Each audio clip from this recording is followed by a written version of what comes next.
Hello students, we are starting with chapter number 13. This is the part 1 of the chapter Organisms and Populations. In this video, we will cover the topics organism and its environment and major abiotic factors. First of all, let us define ecology. What is ecology? Ecology is the study of interactions among organisms and between the organism and its physical or abiotic environment. What do you mean by this? किसी भी area में बहुत सारे organisms रहते हैं और ये सारे ऑर्गेनिजम्स एक दूसरे के साथ किस तरह से इंटरेक्ट करते हैं, किस तरह से एक दूसरे से रिलेटेड हैं और इसके अलावा वो फिज़िकल एनवायरनमेंट के साथ कैसे इंटरेक्ट करते हैं, इन सब की स्टडी को इकोलॉजी कहा जाता है. Ecology is concerned with major 4 levels of biological organizations. These are organisms, populations, communities and biomes. What is an organism? An organism is any living thing from bacteria to giraffe. कोई भी living thing, bacteria से लेकर giraffe तक कोई भी living thing को organism कहते हैं. Clear? Now what is population? Any group of individuals of the same species living in the same place at the same time. What do you mean by this? Same species means वो individual जो आपस में interbreed कर सकते हैं, they belong to same species. तो एक area में एक स्पीशीज के जितने भी इंडिविजुअल्स रहते हैं एक पर्टिकुलर टाइम में, that is called as its population. For example यहाँ पर आपको दिखाया गया है क्लाउन फिश की पॉपुलेशन. इस एरिया में कितने क्लाउन फिशेज हैं एट पर्टिकुलर टाइम, वो उसकी पॉपुलेशन कहलाएगा. Then what is community? एक एरिया में खाली क्लाउन फिशेस तो नहीं है, there are so many other animals also. तो सब ऑर्गेनिजम्स की पॉपुलेशन को इकट्ठा कर दिया जाए, then they form the community. 2 or more populations they together form the community in the area. For example, यहाँ पर clownfishes and sea horse की population को दिखाया गया है.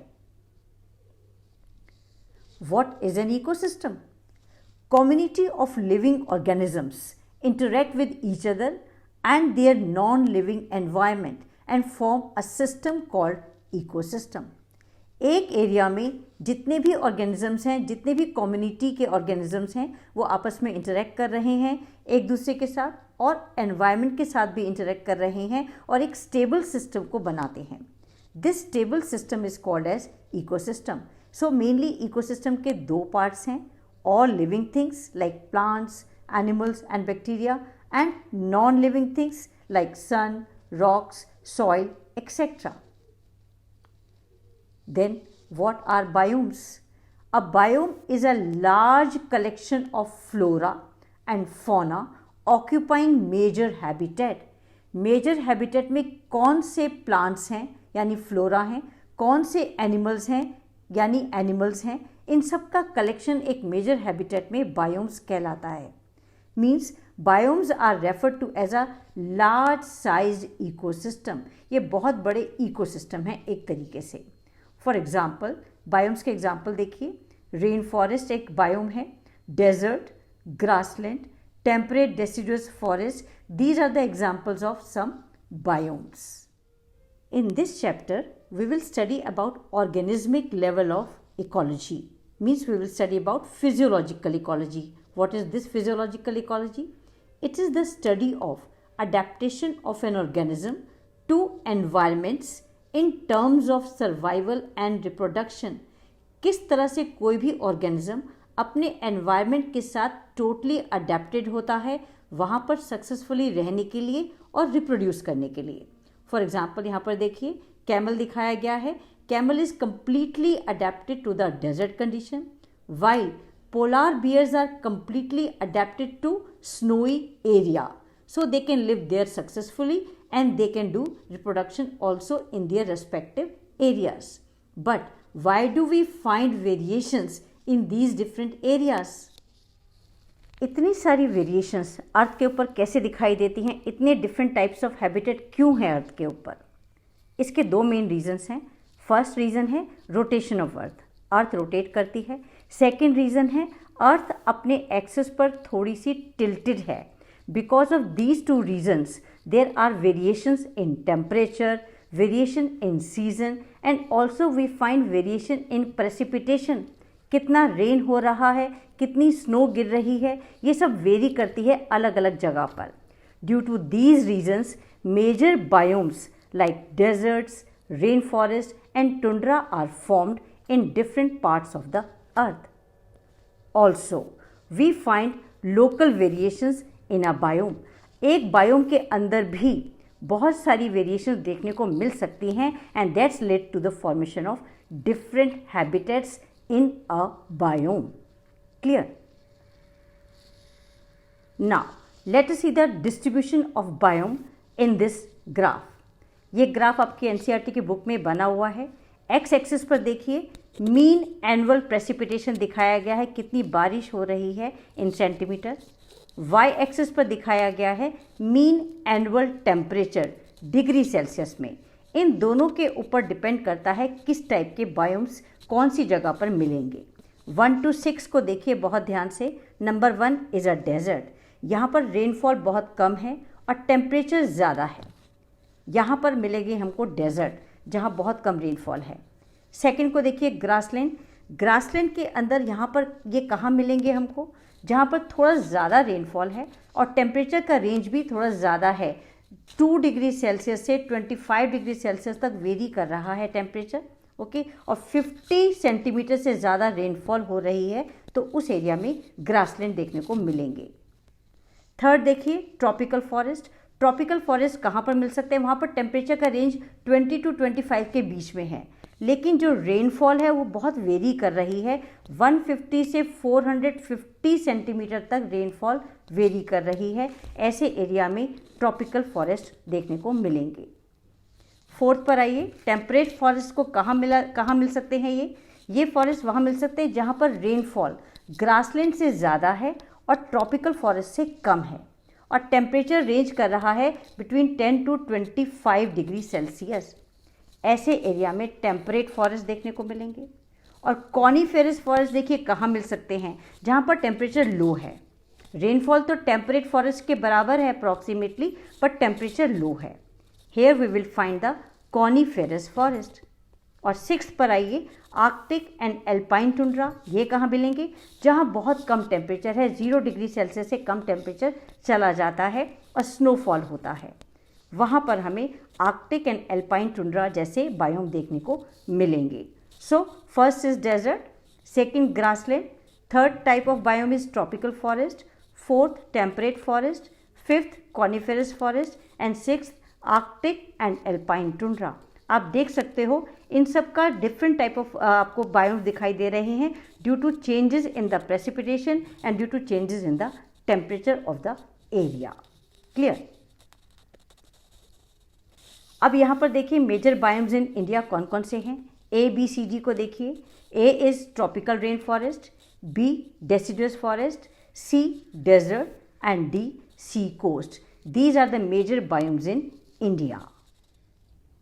ऐसा नहीं है कि ऑर्गेनिज्म सिर्फ नॉर्मल टेम्परेचर, नॉर्मल कंडीशंस में ही पाए जाते हैं। Life exist even in extreme and harsh habitats. For example देखिए कौन सी ऐसी एक्सट्रीम कंडीशंस हैं या हार्श हैबिटेट्स हैं जहाँ पर लाइफ प्रेजेंट है। फर्स्ट डेजर्ट्स, राजस्थान डेजर्ट में लाइफ प्रेजेंट है। Number 2 rain soaked Meghalaya forest, जहाँ पर बहुत ज़्यादा बारिश होती है, एक्सेसिवली बारिश होती है, वहाँ पर भी आपको लाइफ देखने को मिलेगा। Number 3 deep ocean trenches and number 4 torrential stream, जहाँ पर बहुत तेज़ बहाव है पानी का, वहाँ पर भी आपको लाइफ देखने को मिल सकती है। नंबर 5 देखिए, जहाँ पर बहुत ज़्यादा स्नो है, permafrost snow laden polar regions में लाइफ मिलती है। आपको हाई माउंटेन टॉप्स पे भी लाइफ मिल सकती है देखने को। Then thermal springs are there. Number 7 पर देखिए, जहाँ पर बहुत ज़्यादा गर्म पानी निकल रहा है, वहाँ पर भी लाइफ होती है। एंड नंबर 8 पर देखिए कंपोस्ट पिट्स, ऐसे गड्ढे जहाँ पर हम खाद बना रहे हैं, वहाँ पर भी लाइफ देखने को मिलती है। Even Our intestine is unique habitat for hundreds of species of microbes. हमारी intestine में भी बहुत से microbes रहते हैं. Clear? अब देखिए कौन से ऐसे फैक्टर्स हैं जो कि हैबिटेट के फिजिकल और केमिकल कंडीशंस को डिफाइन करते हैं. There are two main factors. One is abiotic, other is biotic. The abiotic factor और abiotic component is also called as physico chemical components. कौन कौन से फिजिको केमिकल कंपोनेंट्स हैं? Water, light, temperature, soil etcetera. इसके अलावा biotic component देखिए कौन से हैं किसी भी एरिया में? Pathogens, parasites, predators, competitors etcetera. ये सब के सब मिलकर किसी भी हैबिटेट के फिजिकल और केमिकल कंडीशन को डिफाइन करते हैं. इसके अलावा एक और डेफिनेशन देखिए. What is niche? The distinct role and position of an organism in its environment is called its niche. एक एनवायरनमेंट में एक ऑर्गेनिज्म का क्या रोल है, उसकी एक पर्टिकुलर क्या पोजीशन है, वो पर्टिकुलरली कहाँ रह रहा है, that is called as its niche. By this each organism tolerates various conditions and also utilizes various resources etcetera. Clear? What is niche? Is it clear to you? Next, let us study about the major abiotic factors like temperature, water, light and soil. First abiotic factor is temperature. It is the most ecologically relevant environmental factor. Ecological point of view से देखें तो ये बहुत ही important factor है. Temperature vary कैसे करता है land पर? Temperature on land vary seasonally. ये एक reason है. अलग अलग सीजन में आपको अलग अलग टेम्परेचर मिल सकते हैं किसी भी एरिया में. Second, it gradually decreases from equator to the poles. जैसे जैसे हम इक्वेटर से पोल की ओर जाते हैं टेम्परेचर कम होता जाता है. Also it decreases from plains to mountain tops. Plain से अगर हम माउंटेन की तरफ जाएं, ऊपर की तरफ जाएं, तब भी टेम्परेचर कम होने लगता है. तो पोलर रीजन्स और हाई ऑल्टीट्यूड्स पर टेम्परेचर 0 से कम हो सकता है. और ट्रॉपिकल डेजर्ट्स में temperature it can be more than 50 degree Celsius. So it ranges from sub zero levels to more than 50 degree Celsius. इसके अलावा average temperature in thermal springs, जहाँ से गर्म पानी निकल रहा है, and also in deep sea hydrothermal vents, ऐसे होल्स समुद्र की गहराइयों में जहाँ से गर्म पानी निकल रहा है, वहाँ पर टेम्परेचर 100 डिग्री सेल्सियस से ज़्यादा हो सकता है. तो इस तरह से टेम्परेचर आपको अलग अलग तरीके का टेम्परेचर अलग अलग एरिया में देखने को मिल सकता है. तो क्या सारे ऑर्गेनिज्म हर तरीके के एनवायरनमेंट में रह सकते हैं? नो. जैसे mango trees can not grow in temperate countries. Mango trees Canada और जर्मनी जैसे कंट्रीज में नहीं ग्रो हो सकते. उसी तरीके से there is no snow leopard in Kerala forest. Kerala forest में आपको स्नो लेपर्ड देखने को नहीं मिलेगा. इसी तरीके से tuna fishes are very rare beyond tropical latitude in the oceans. तो इस तरह से आप देख सकते हो कि टेम्परेचर बहुत इंपॉर्टेंट है. हर जगह पर हर तरीके के प्लांट्स, हर तरीके के एनिमल्स नहीं मिल सकते. क्यों? Because temperature affects kinetics of enzymes. किसी भी एनिमल्स में, किसी भी प्लांट में एंजाइम्स होते हैं जो अलग अलग काम करते हैं, तो एंजाइम्स को अफेक्ट करता है ये temperature. Temperature also affects basal metabolism of the organism and also it affects the physiological functions of the organism. इसी कारणों की वजह से आपको हर ऑर्गेनिज्म हर टेम्परेचर पर नहीं मिल पाता. इसके अकॉर्डिंगली एनिमल्स और ऑर्गेनिजम्स को दो टाइप्स में डिवाइड किया गया है. One eurythermal, second stenothermal. कौन से ऐसे ऑर्गेनिजम्स होते हैं जो यूरीथर्मल होते हैं? They can tolerate a wide range of temperature. ये बहुत ज़्यादा रेंज टेम्परेचर का टॉलरेट कर सकते हैं. ऐसे ऑर्गेनिजम्स को यूरीथर्मल ऑर्गेनिजम्स कहा जाता है. स्टीनोथर्मल कौन से ऑर्गेनिजम्स होते हैं? They can tolerate only a narrow range of temperature. बहुत थोड़ी सी रेंज का टेम्परेचर का वो टॉलरेट कर सकते हैं, इससे ज़्यादा हो जाए तब भी वो टॉलरेट नहीं कर पाएंगे, उससे कम हो जाए तब भी टॉलरेट नहीं कर पाएंगे। They are called as stenothermal organisms. Second most important factor is water. Desert organism को देखिए, डेजर्ट ऑर्गेनिजम्स के पास बहुत कम पानी होता है, बहुत लिमिटेड वाटर होता है। So desert organisms have special adaptation to limited water. Also productivity and distribution of plants is dependent on water. कितनी प्रोडक्टिविटी होगी प्लांट्स की, किस तरह से प्लांट्स डिस्ट्रीब्यूटेड होंगे डिफरेंट एरियाज में, वो पानी के ऊपर बहुत ज़्यादा डिपेंड करते हैं।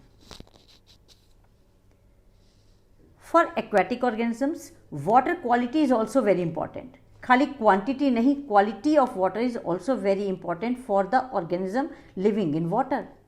जैसे कि वाटर की केमिकल कॉम्पोजिशन क्या है, वाटर की पीएच क्या है, ये बहुत इंपॉर्टेंट है एक्वेटिक ऑर्गेनिजम्स के लिए।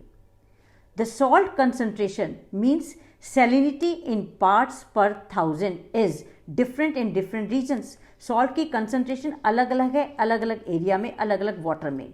For example in inland waters it is less than 5, in sea water it is between 30 to 35 and in some hyper saline lagoons it is more than 100. So salt concentration बहुत vary करती है अलग अलग area में। Clear?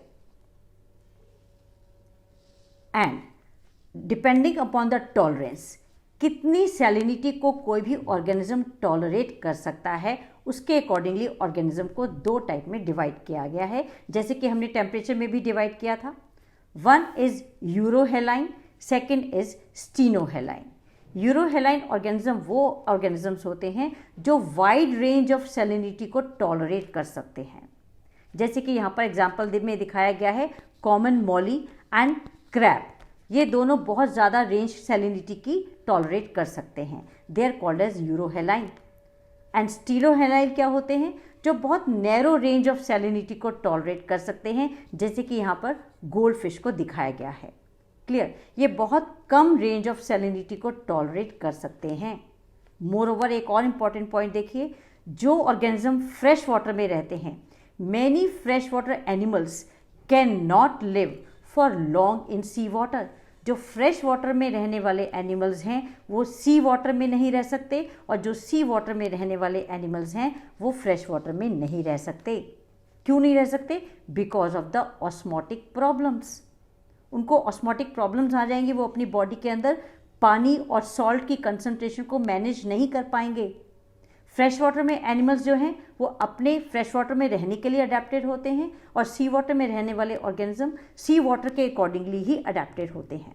Clear? They can not live in other places. Okay, so water is also very important. Quality of water and quantity of water both are important for the distribution of plants and animals in any habitat. Clear? Third abiotic factor पर आइए, light. Plants need sunlight for photosynthesis. ये आप सबको पता है, plants को sunlight चाहिए photosynthesis के लिए। लेकिन ऐसे पौधों का क्या जो फॉरेस्ट में रहते हैं और बहुत छोटे हैं, हर्ब्स एंड शर्ब्स हैं। Small forest plants like herbs and shrubs, they are adapted to photosynthesise optimally under very low light. ये इस तरह से अडेप्टेड होते हैं कि इनको थोड़ी सी लाइट भी मिले तो ये फोटोसिंथेसिस कर सकते हैं। क्यों? ऐसा क्यों? वहाँ पर लाइट क्यों नहीं आ पा रही, नीचे तक लाइट क्यों नहीं आ पा रही है फॉरेस्ट में? क्योंकि फॉरेस्ट में बहुत बड़े बड़े बहुत टॉल प्लांट्स होते हैं, उनकी बहुत घनी कैनोपी होती है, जिसकी वजह से नीचे तक लाइट नहीं आ पाती, और जो नीचे रहने वाले प्लांट्स हैं, छोटे छोटे पौधे हैं, उनको सफिशिएंट लाइट नहीं मिल पाती। इसलिए they are adapted to very low light and they can do photosynthesis even in very low light. Clear? Photosynthesis के अलावा many plants depend on sunlight for photoperiodism like flowering. Flowering भी plants के अंदर sunlight के ऊपर dependent है।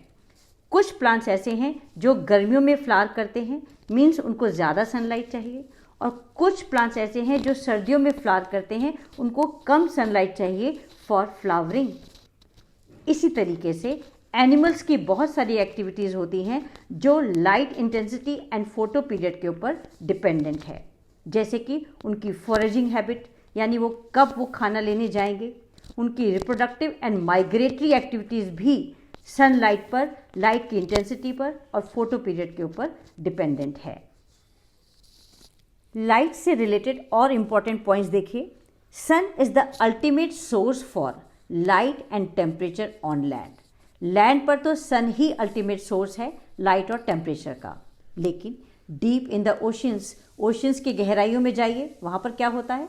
The environment is dark, बिल्कुल अंधेरा है वहाँ पर। And there is no energy available from sun. Sun से कोई डायरेक्ट एनर्जी नहीं मिल रही वहाँ पर, तो वो खाना कैसे बनाते हैं? They make their food by using certain chemicals.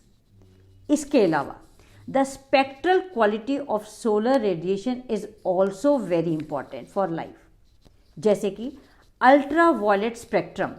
Light का अल्ट्रा वायलेट स्पेक्ट्रम बहुत नुकसानदायक है। It is very harmful to many organisms.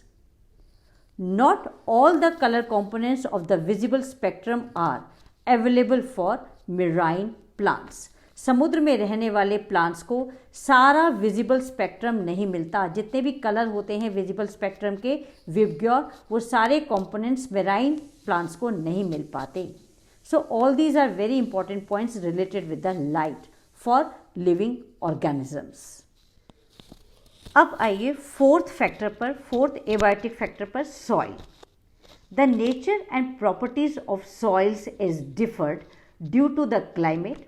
देखिए, प्रॉपर्टीज ऑफ सॉइल और उसका नेचर ऑफ सॉइल दोनों किसके ऊपर डिपेंड करते हैं? It depends upon the climate, it depends upon the weathering process. किस तरह के कौन से प्रोसेस से रॉक टूट कर सॉइल बना रही है, इसके ऊपर भी उनका नेचर और प्रॉपर्टी डिपेंड करती है। It also depends upon the sedimentation and also on the method of soil development. So, nature and properties of soil बहुत वेरी करती है and it depends upon many factors. इसके अलावा soil composition, soil का grain का size और उनका aggregation, कैसे वो इकट्ठे हुए हैं, ये डिटरमाइन करते हैं सॉइल की वाटर होल्डिंग कैपेसिटी को। कितना पानी को वो होल्ड करके रख सकती है सॉइल, और कितना पानी उसके अंदर से पर्कुलेट कर आसानी से जा सकता है। जैसे कि अगर सॉइल सैंडी है, अगर उसमें सैंड ज़्यादा है तो पानी बहुत जल्दी से पर्कुलेट कर जाएगा और नीचे बहकर निकल जाएगा, उसकी वाटर होल्डिंग कैपेसिटी कम होगी। लेकिन अगर सॉइल में बहुत ज़्यादा ह्यूमस है तो उसकी वाटर होल्डिंग कैपेसिटी ज़्यादा होगी। सो soil composition, grain size and aggregation determine the percolation and water holding capacity of the soils.